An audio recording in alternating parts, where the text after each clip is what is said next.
প্রিয় ছাত্রছাত্রীরা, আশা করি তোমরা সবাই ভালোই আছো। আজ আমরা যে বিষয়টা নিয়ে আলোচনা করব সেই বিষয়টা হচ্ছে উপগ্রহ চিত্র ও ভূবৈচিত্র্য সূচক মানচিত্র। একেবারে শেষ অধ্যায়ে আছে এই বিষয়টা। তো সবার প্রথমে আমাদের জানতে হবে উপগ্রহ চিত্র বলতে কি বোঝায়, উপগ্রহ চিত্র জিনিসটা কি।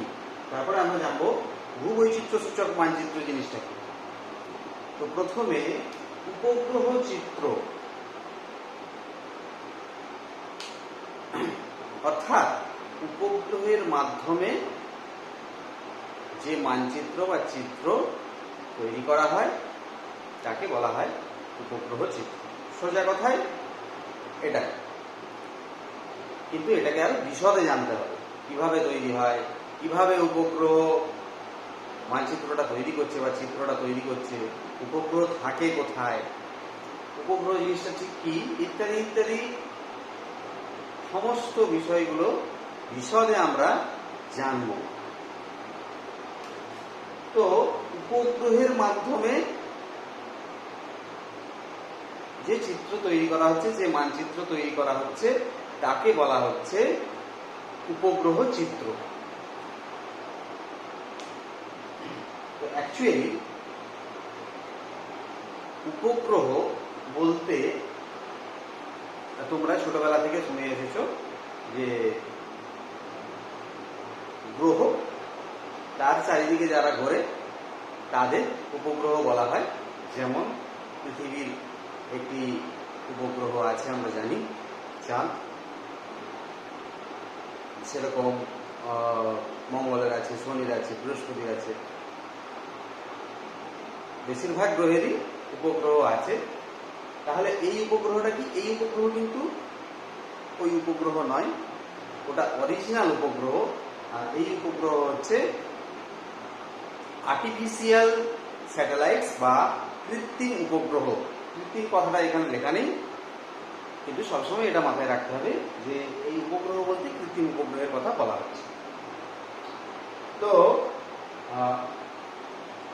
প্রথমে আমরা জানব যে উপগ্রহ কিভাবে চিত্র তৈরি করছে বা মানচিত্র তৈরি করছে।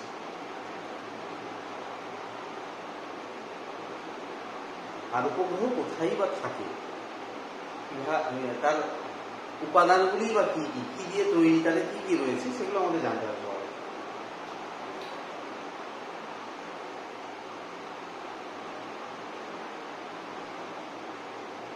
তো উপগ্রহ হচ্ছে দূর সংবেদনের একটি অংশ। রিমোট সেন্সিং বা দূর সংবেদনের একটি অংশ হলো উপগ্রহ চিত্র। রিমোট সেন্সিং, দূর সংবেদন,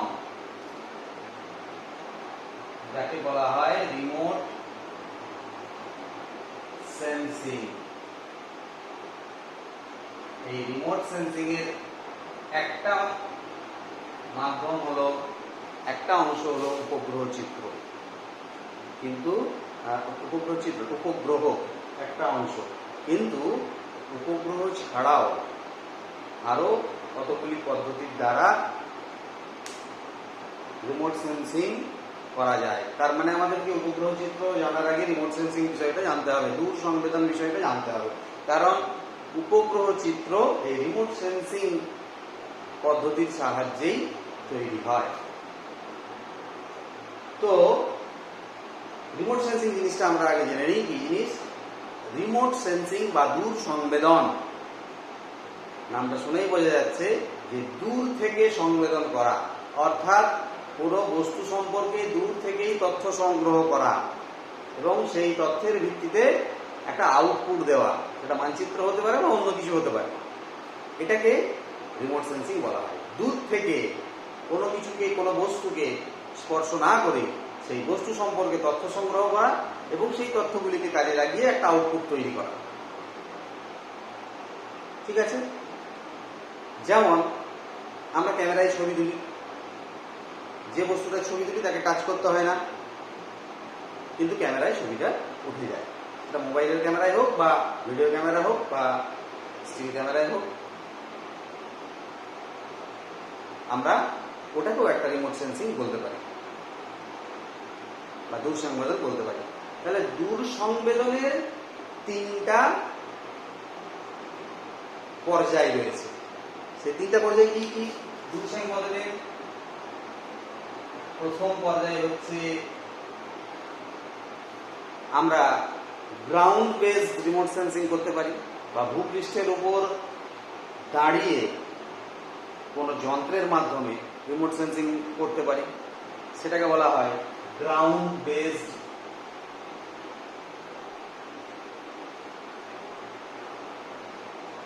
রিমোট সেন্সিং।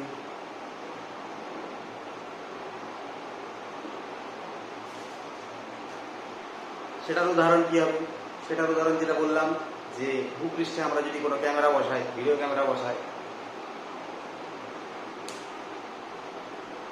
তারপর দূরবর্তী কোনো একটা বস্তুর ছবি তুলি, সেটা হলো গ্রাউন্ড বেসড রিমোট সেন্সিং। অর্থাৎ গ্রাউন্ডে কোনো ইনস্ট্রুমেন্টের সাহায্য নিয়ে, কোনো যন্ত্রের সাহায্য নিয়ে দূরবর্তী কোনো বস্তুর তথ্য সংগ্রহ করা, সেটা হচ্ছে গ্রাউন্ড বেসড রিমোট সেন্সিং। ভূপৃষ্ঠে অবস্থান করে রিমোট সেন্সিং করা, দূর সংবেদন করা। আরেকটা কি? আরেকটা হচ্ছে airborne remote sensing. Airborne remote সেন্সিংটা কি? না, বাতাসে, ভূপৃষ্ঠের উপরে বাতাসে ভাসমান অবস্থায় রিমোট সেন্সিং করা, সেটাকে বলা হয় এয়ারবোর্ন রিমোট সেন্সিং বা এয়ারবোর্ন দূর সংবেদন। এটার উদাহরণ কি হতে পারে? এয়ারবোর্ন, বাতাসে ভাসমান অবস্থায় রিমোট সেন্সিং হচ্ছে, কি হতে পারে? নিজেরা ভাবনা চিন্তা করে বলো। বাতাসে ভাসমান অবস্থায় কোন জিনিসটা দূর থেকে রিমোট সেন্সিং করতে পারে? এটার দুটো মাধ্যম আছে। এক, এরোপ্লেন থেকে করা যেতে পারে, সামরিক বা অন্যান্য বিমান রয়েছে, যে বিমানে ক্যামেরা লাগানো থাকে, অত্যাধুনিক যন্ত্রপাতি লাগানো থাকে, সেগুলির মাধ্যমে ভূপৃষ্ঠের বা মহাকাশের আবহাওয়া সম্পর্কিত উপাদানগুলির তথ্য সংগ্রহ করা হয়। আবার gas balloon, hot air balloon বড় বড় রয়েছে, সেই গ্যাস বেলুন বা হট এয়ার বেলুন, সেগুলিকেও বাতাসের মধ্যে ভাসিয়ে দিয়ে তাতে কিছু যন্ত্র লাগিয়ে তার সাহায্যেও রিমোট সেন্সিং করা হয়। বিশেষ করে আবহাওয়া এবং জলবায়ুর উপাদানগুলি মাপার ক্ষেত্রে, নির্ধারণ করার ক্ষেত্রে এই হট এয়ার বেলুন কাজে লাগে। তাহলে এই বিমান, হট এয়ার বেলুন, ড্রোন এখন বেরিয়ে গেছে, এগুলো হচ্ছে সব এয়ারবোর্ন বা এয়ার বেসড রিমোট সেন্সিং। ঠিক আছে? আরেক ধরনের রিমোট সেন্সিং হয়, যেটা হচ্ছে আমাদের আলোচ্য বিষয়বস্তু, সেটা হচ্ছে স্কাইবোর্ন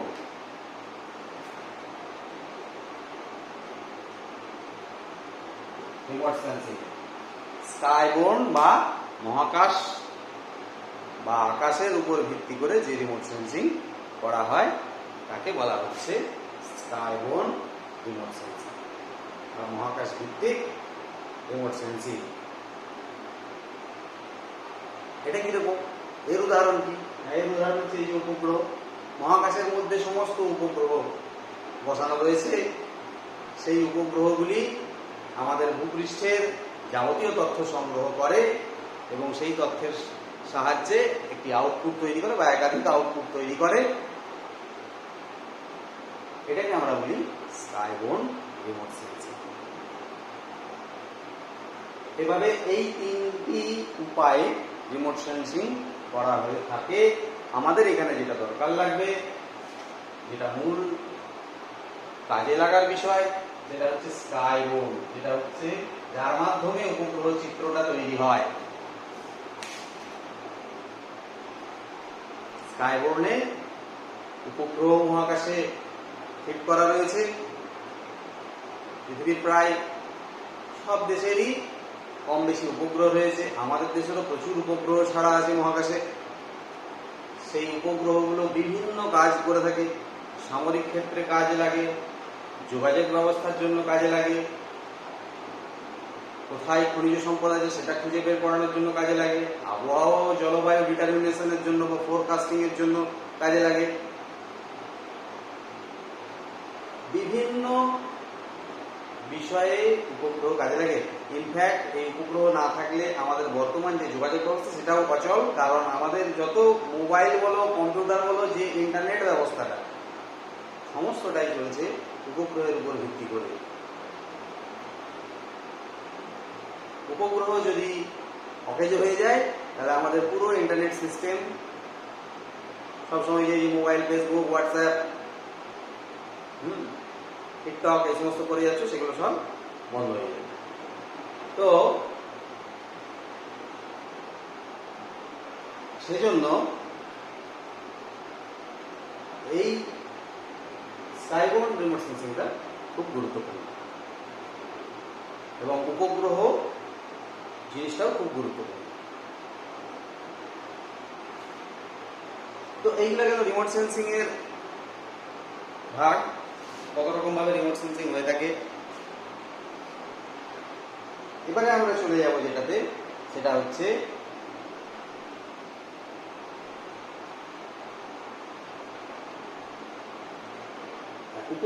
উপগ্রহ থেকে কিভাবে রিমোট সেন্সিংটা হচ্ছে সেটা আমরা জানি। কিভাবে রিমোট সেন্সিংটা হয়, উপগ্রহের মাধ্যমে রিমোট সেন্সিংটা কিভাবে হয়।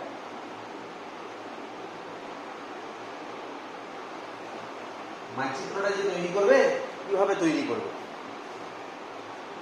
এই মানচিত্র তৈরি করার জন্য সবথেকে গুরুত্বপূর্ণ যে উপাদানটা উপগ্রহে রয়েছে সেটা হচ্ছে সেন্সর।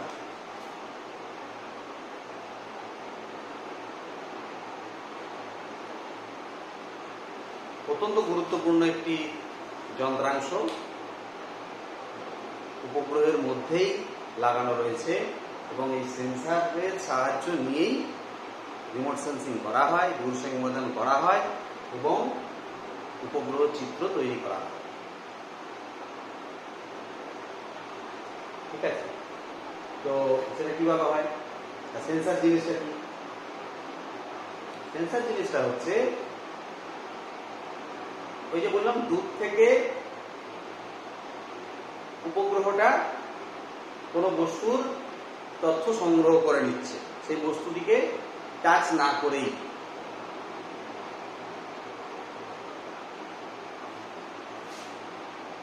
এটা অ্যাকচুয়ালি সমগ্র উপগ্রহতে অনেক যন্ত্রাংশ আছে, অ্যাকচুয়ালি এই কাজটা করে হচ্ছে সেন্সর। সেন্সর এই জিনিসটা করে বস্তু থেকে, প্রত্যেকটা বস্তু থেকে, পৃথিবীর সমগ্র বস্তুতে, সমস্ত বস্তু যার উষ্ণতা -273°C বেশি, এটা হচ্ছে অ্যাবসলিউট টেম্পারেচার। এর নিচে টেম্পারেচার নামতে পারবে না। সাইন্টিফিক্যালি -273°C উষ্ণতার কোনো বস্তু পৃথিবীতে নেই, কিন্তু থিওরিটিক্যালি -273°C উষ্ণতা এই পর্যন্ত কোনো বস্তুকে তুমি ঠান্ডা করে নামাতে পারো, আর কোনো বস্তু ঠান্ডা হতে পারে, তার নিচে ঠান্ডা হতে পারে না। -273°তে পৌঁছে যাওয়া মানে সেই বস্তুটা ছোট হতে হতে হতে বিন্দুতে পরিণত হয়ে যাবে বয়েলের সূত্র অনুযায়ী। তো -273°C বেশি উষ্ণতা রয়েছে এরকম যে কোনো বস্তু, অর্থাৎ সব বস্তুতেই, পৃথিবীর সব বস্তুরই উষ্ণতা -273°C বেশি, সেই বস্তুগুলো থেকে সর্বদা EMR, সংক্ষিপ্ত নাম, এর পূর্ণ নামটা হচ্ছে ইলেকট্রোম্যাগনেটিক রেডিয়েশন। এই ইলেকট্রোম্যাগনেটিক রেডিয়েশন হয়ে চলেছে। এনার্জি, সংক্ষেপে আমরা বলি এনার্জি বেরিয়ে আসছে। আমরা চোখে দেখতে পাচ্ছি না, কিন্তু আমাদের শরীর থেকেও এনার্জি বেরোচ্ছে, আমাদের পাশাপাশি সমস্ত বস্তুর থেকে এনার্জি বেরোচ্ছে। ইএমআর, ইলেকট্রোম্যাগনেটিক রেডিয়েশন বা তড়িৎ চুম্বকীয় বিকিরণ বেরিয়ে আসছে। এই তড়িৎ চুম্বকীয় বিকিরণটাকে রেকর্ড করে, রিসিভ করে কে? না, সেন্সর। সমস্ত বস্তু থেকেই বেরিয়ে আসছে এবং সেটা রেকর্ডেড হচ্ছে সেন্সরে, অর্থাৎ উপগ্রহতে যে যন্ত্রাংশটি রয়েছে সেন্সর নামক তাতে। সে এবারে পাঠিয়ে দেয়, অন্যান্য যন্ত্রের মাধ্যমে প্রসেসিং হয়, তারপরে একটা আউটপুট তৈরি হয়, সেটা পরের কথা। কিন্তু সেন্সরেই প্রাথমিকভাবে ওই তথ্যগুলো আসে। প্রত্যেকটা বস্তু তারপর তার ছবিটা তৈরি হয়। কিভাবে হয়? প্রত্যেকটা বস্তু থেকে যে ইএমআরটা বেরিয়ে আসছে তার কিন্তু মান ভিন্ন ভিন্ন। এখন সব ডিজিটাল হয়ে গেছে, ডিজিটাল ফরম্যাটে সেন্সরে রেকর্ড হয়ে যাচ্ছে। কোন পিক্সেল থেকে কত ইএমআর বেরিয়ে আসছে সেটাকে একটা ডিজিটাল ফরম্যাটে রেকর্ড করা হয়। তার ভাগগুলোর এক একটার নাম হচ্ছে বিট, 2, 4, 8। এই কোন বিটের কত ডিজিটাল এমিশন হচ্ছে। তো যেমন বনভূমি থেকে, সেখান থেকে এক ধরনের ইএমআর, তার মানটা অন্য রকমের হবে। জল থেকে, নদী বা সমুদ্রের জল থেকে যে রেডিয়েশনটা আসবে, যে ইএমআরটা আসবে, তার মান ভিন্ন হবে এবং সেন্সর জানে তার মানটা কি হবে। সেই অনুযায়ী সে কিন্তু একটা ছবি তৈরি করে নেয়। তারপরে বলে দেয় যে এটা জল, এটা বনভূমি, এটা মাটি, এটা লাল মাটি, এটা এঁটেল মাটি, এটা রাস্তা, এখানে ঘর বাড়ি রয়েছে। প্রত্যেকটার মান সে আগে রেকর্ড করবে, তারপরে সেই মানটা রেকর্ড করে তার প্রতিচ্ছবি তৈরি করবে, যেটাকেই আমরা বলছি উপগ্রহ চিত্র। ঠিক আছে? তো এই সেন্সরের আবার দুটো ভাগ আছে। সেন্সর দু রকমের হয়, একটা হচ্ছে অ্যাক্টিভ আর একটা হচ্ছে প্যাসিভ। অ্যাক্টিভ আর প্যাসিভ, সক্রিয় এবং নিষ্ক্রিয় সেন্সর। সক্রিয় সেন্সর কাকে বলে? সক্রিয় সেন্সর হচ্ছে, আগে প্যাসিভ সেন্সরটা জেনে নাও, তাহলে সক্রিয় সেন্সরটা জানতে সুবিধা হয়। প্যাসিভ সেন্সর হচ্ছে যে বস্তুর রিমোট সেন্সিং করবে এবং সেই বস্তুর ডেটাগুলো রেকর্ড করবে, কত ইএমআর বেরিয়ে আসছে, কি মানের ইএমআর বেরিয়ে আসছে সেই বস্তু থেকে। কিন্তু সেটার জন্য তাকে সূর্যের আলোর উপর নির্ভর করতে হয়। কারণ প্রাইমারিলি সূর্যের আলো আমাদের সবাইকে আলোকিত করে। সূর্যের আলো থেকে আমরা এনার্জিটা পাই। প্রথম ইএমআর এর ফার্স্ট সোর্স হচ্ছে সূর্য। সূর্য থেকে বেরিয়ে আসছে, তার আমরা কিছুটা কিছু করে পাই। আমাদের শরীর উত্তপ্ত হয়, বস্তু উত্তপ্ত হয়, ভূপৃষ্ঠ উত্তপ্ত হয়, যাবতীয় জিনিস পৃথিবীর উপর উত্তপ্ত হয়। সেই ইএমআর সূর্য থেকে যেটা আসছে, ইলেকট্রোম্যাগনেটিক রেডিয়েশন, তড়িৎ চুম্বকীয় বিকিরণ, সেটা পৃথিবীর সমস্ত বস্তুকে, আমাদেরকে সহ উত্তপ্ত করে এবং আমরা ইএমআরটা পেলাম। তারপরে আমরা যখন সেটাকে বিকিরণ করব, প্রত্যেকটা বস্তু যখন সেটাকে বিকিরণ করবে, সেটা যখন রেকর্ডেড হবে সেন্সরে, যে সেন্সরে হবে সেই সেন্সরটা হচ্ছে প্যাসিভ সেন্সর। ইনডাইরেক্ট, নিষ্ক্রিয়, নিজে কোনো ইএমআর তৈরি করতে পারবে না, ইলেকট্রোম্যাগনেটিক রেডিয়েশন নিজে তৈরি করতে পারবে না এই সেন্সর। সূর্যের আলো ইএমআর পাঠাবে, তারপরে সূর্যের আলো যে সমস্ত বস্তুকে এনার্জি দেবে, ইএমআর দেবে, সেই ইএমআর যখন প্রতিফলিত হয়ে ফিরে যাবে, তখন সেন্সর সেটাকে রেকর্ড করবে। সেটা হচ্ছে প্যাসিভ, অ্যাক্টিভ নয়। অ্যাক্টিভ সেন্সরের ক্ষেত্রে কি হয়? অ্যাক্টিভ সেন্সরের ক্ষেত্রে কিন্তু ওই সেন্সরগুলো, অ্যাক্টিভ সেন্সরগুলো, তারা সূর্যের ইলেকট্রোম্যাগনেটিক রেডিয়েশনের উপর নির্ভরশীল নয়।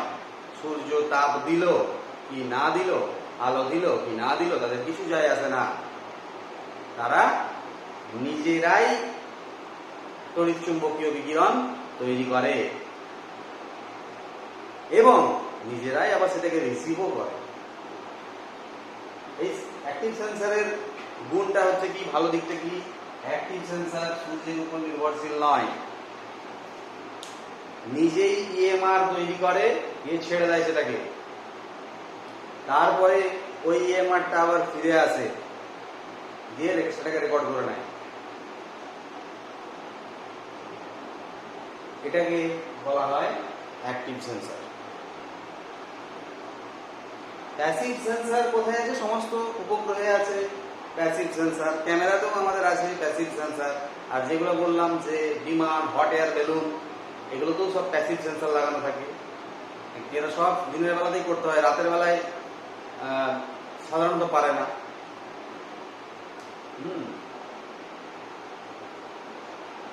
রাতের বেলাতেও পারে, তখন বিশেষ ব্যান্ড ব্যবহার করতে হয়, ইনফ্রারেড ব্যান্ড ব্যবহার করতে হয়। সেই ব্যান্ডের মাধ্যমে তখন কিন্তু একটা প্রতিচ্ছবি তৈরি হয়, খুব স্পষ্ট নয় কিন্তু প্রতিচ্ছবি একটা তৈরি হয়। আর অ্যাক্টিভের ক্ষেত্রে কি হয়? অ্যাক্টিভ কোথায় কোথায় আছে? অ্যাক্টিভ সেন্সরগুলো কোথায় আছে? অ্যাক্টিভ সেন্সর কিন্তু উপগ্রহতে থাকে না, অ্যাক্টিভ সেন্সর থাকে রাডার। রাডার নামটা শুনেছ? দেখবে যখনই সীমান্তে বা বর্ডারে উত্তেজনা তৈরি হবে, ভারত চীন বা ভারত পাকিস্তান, তখন এই রাডার কথাটা বিভিন্ন জায়গায় শুনে থাকবে। ভারতের অমুক রাডার আছে, চীনের অমুক রাডার আছে, পাকিস্তানের অমুক রাডার আছে। এই রাডারটা কি? এই রাডারটা হচ্ছে একটা বৃহৎ যন্ত্রাংশ। এই যন্ত্রটা দেখবে টিভিতে খবর টবর দেখালে, ছবি দেখায় অনেক সময়, এরকম 360 ডিগ্রিতে ঘুরে যাচ্ছে। একটা যন্ত্র আছে, যন্ত্রের মাথায় একটা অ্যান্টেনার মতো লাগানো আছে, সেটা 360 ডিগ্রিতে ঘুরে যাচ্ছে বানবান করে, লাট্টুর মতো। অ্যাকচুয়ালি কি করছে সে? অ্যাকচুয়ালি সে ইএমআর ছাড়ছে, তড়িৎ চুম্বকীয় বিকিরণ নিজেই তৈরি করে নিজেই ছাড়ছে। কি কাজে লাগে ওটা? ছেড়ে লাভটা কি? ওটা ছেড়ে লাভটা হচ্ছে সে ছেড়ে দিচ্ছে ওই তরঙ্গটা। এবারে ওই যতটা পরিমাণ ছাড়লো ততটাকেই আবার সে রেকর্ড করবে। যদি না ফিরে আসে, কেন ফিরে এলো না, তখন সে দেখবে। অ্যাক্টিভ সেন্সর দেখবে যে আমি যতটা তরঙ্গ ছেড়েছিলাম ততটা তরঙ্গ ফিরে এলো কিনা। যদি না ফিরে আসে, সে দেখবে কেন ফিরে এলো না, কোন জায়গায় প্রতিহত হয়েছে। যেই জায়গায় প্রতিহত হয়েছে এই সেন্সর কিন্তু, অ্যাক্টিভ সেন্সর কিন্তু সেটাকে মেপে চুপে একটা আকার দিয়ে দেবে, তারপর বলে দিতে পারবে যে যে জায়গায় প্রতিহত হয়েছিল সেটা কি ছিল। অ্যাকচুয়ালি এটা রাডারটা সব থেকে বেশি ব্যবহার হয় যুদ্ধের কাজে বা সামরিক ক্ষেত্রে সব থেকে বেশি কাজে লাগে। সামরিক বাহিনী কি করে? শত্রু দেশের বিমান বা হেলিকপ্টার বা ড্রোন ঢুকে গেছে কিনা জানার জন্য এরকম রাডার সবসময় বসিয়ে রাখে সীমান্তে। সেই রাডার